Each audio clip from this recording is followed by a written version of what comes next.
Welcome back. This is video 2 of lesson 2 on how to add people to your list, and this specifically will be showing you how to work with sign up forms, creating sign up forms for adding people to your list. So this is the most common way that people use to add people to their list, especially if you're online using a website, or if you've got a Facebook page and so forth. So let's get straight into it. Log into your Mailchimp account.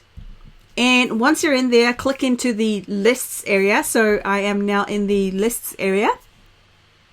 Now, for the particular list that you want to create a sign up form for, make sure you go over to the side where, for example, if I wanted to create the Mailchimp students form, I have to make sure I'm clicking here on the right one. Or if it's for the lead pages student list, then I have to make sure I'm clicking on the relevant row. So for this particular example, we're going to look at the Mailchimp students list, and we're going to create a sign up form for this particular list.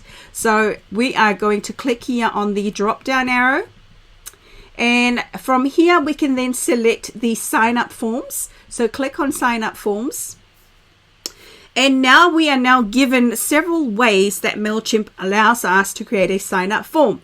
So what is the difference? So there are 4 specific areas. So we have 4 choices again. Now the general forms, what is the difference between that and all the other forms? So the general forms are actually forms that are going to be hosted on Mailchimp. So they are forms that you can create and then just have Mailchimp give you a URL to host your form on their service. So the embedded ones, these are the most common ones. The embedded forms are the most common forms of creating sign-up forms, and we're going to walk through that as well. The subscriber pop-up, that is one that is very similar to the embedded form, but it's just going to be somewhat a time delay, and it's just going to pop up on your site.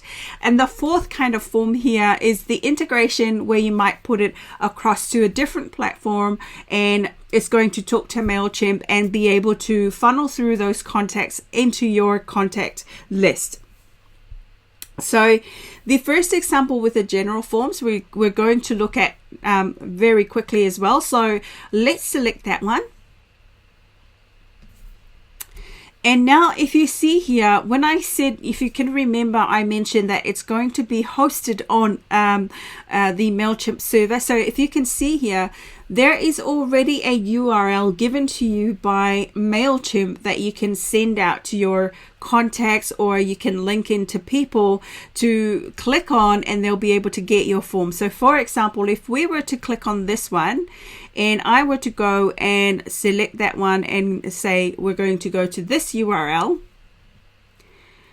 and if you notice now, this is a Mailchimp sign up form already on the website, and Mailchimp is hosting it for me. I didn't have to do anything. All I needed to do was grab the form URL here, and as long as I'm happy with the way the form looks, that is fine. So this is a quick way. It's all hosted within Mailchimp, and you don't need to do much. So if you wanted to do some changes, this is the particular area where you can do a bit of design, changing the colors here on the page. The background is currently this sort of gray look. If you want to make it white, you can just type in the white color, which is just 6 Fs. And then you can see now the color is all white. And if you want to play a bit more with the different looks, you can do so. So, in your own free time, experiment with that and see how you feel about the way it looks. And it can also be branded to your particular business colors. This is the end of lesson 2 video 2, and we will discuss a little bit more general forms or Mailchimp hosted forms in video 3 of lesson 2. I will see you there.